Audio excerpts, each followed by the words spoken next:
क्या कि तुम आत्मा रूपी बच्चों का घर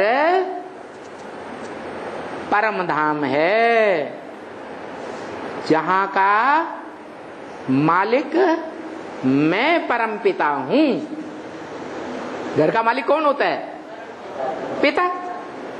तो पिताओं में परम पिता कौन है, जिसका कोई पिता नहीं? वो शिव है, सभी आत्माओं का बाप, धर्म पिताओं का भी बाप, जिन्हें ग्रेट फादर्स कहा जाता है। और उन ग्रेट फादर्स का भी बाप एडम, जिसे ग्रेट ग्रेट ग्रैंडफादर कहा जाता है। क्या कहा जाता है? Great great grandfather. बाप का भी बाप माने डाडे। तो उस ग्रैंडफादर का भी कोई बाप है? जो ग्रैंडफादर का भी बाप है, एडम, आदम, आदिदेव, आदिनाथ जो कहा जाता है, उसका भी जो बाप है वो शिव है, एवरलास्टिंग बाप। उसके बाद फिर कोई बाप होता ही नहीं। वो बापों का बाप है, सुप्रीम गॉड फादर है। लेकिन वो सुप्रीम गॉड फादर सदा निराकार है। क्या? इस सृष्टि रूपी रंगमंच पर भी आता है, मनुष्य साकार तन में भी आता है, तो भी कैसी स्टेज में रहता है? निराकारी स्टेज में रहता है। वो निराकारी स्टेज में रहने वाला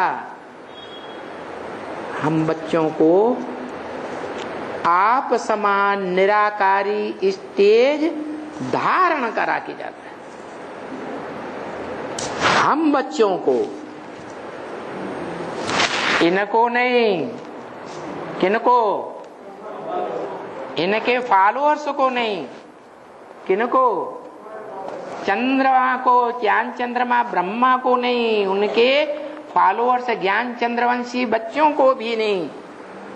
निराकारी स्टेज धारण नहीं कराता, कुछ न कुछ देवान में रहते हैं।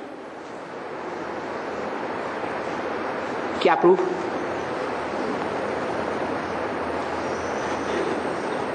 अरे कोई प्रूफ होगा कि नहीं होगा? क्या प्रूफ?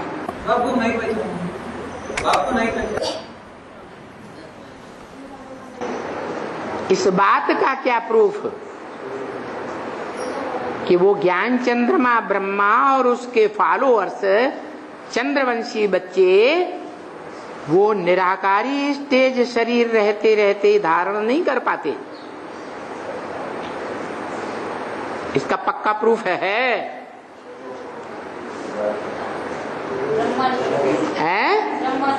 हाँ, ज्ञान चंद्रमा ब्रह्मा जिसे कहा जाता है, वो ही साकार शरीर छोड़ गया। उसको अब इस संगम युग में साकार शरीर अपना नहीं मिलेगा, उसके फॉलोअर्स को भी नहीं मिलेगा। तो शरीर रहते रहते निराकारी ज्योति बिंदु स्वरूप में टिक जाने की जो स्टेज है, वो तुम बच्चों की बनती है। तुम बच्चे किसे कहा जाता है? जो सन्मुख बैठने वाले हो। सन्मुख भी दो प्रकार के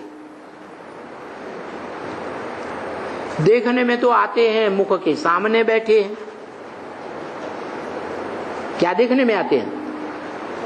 मुख के सामने बैठे हैं। गिने जा सकते हैं कि इतने हैं, गिने जा सकते हैं कि नहीं, लेकिन अंदर अंदर विपरीत संकल्प चल रहे हैं। क्या? कैसे संकल्प? विपरीत संकल्प चल रहे हैं, विरोधाभास के संकल्प चलते रहते हैं। मार काट के संकल्प चलते रहते, खंडन करने के संकल्प चलते रहते। तो भले देखने में तो सन्मुख हैं, लेकिन क्या अंतरात्मा से सन्मुख हैं? है? बाहर से सन्मुख देखने में आते हैं या अंदर से सन्मुख हैं? है? अंदर से सन्मुख नहीं है, अंदर से विपरीत बुद्धि के संकल्प भी आते हैं। लेकिन बाप कहते हैं कि मैं इस सृष्टि पर आता हूं तो जिस तन में पहले पहले प्रवेश करता हूं उसके काम के आधार पर इस यज्ञ का नाम देता हूं। क्या है?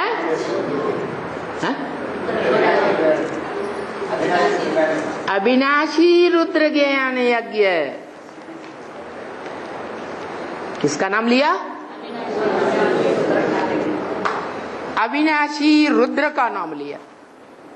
इसका मतलब जो सच्ची रूपी रंगमंच पर महाविनाश के समय, महामृत्यु के समय, क्योंकि साधारण मृत्यु तो जन्म जन्मांतर होती ही रहती है, लेकिन महामृत्यु कब होती है? कब होती है? अरे होती है कि नहीं? कब होती है? हाँ, जब ये सृष्टि रूपी रंगमंच पर मनुष्य सृष्टि का ड्रामा अंत होता है, तो सब एक्टर्स अपना शरीर रूपी चोला छोड़ छोड़ करके, अपने वस्त्र उतार करके अपने अपने घर क्या करते हैं? चले जाते।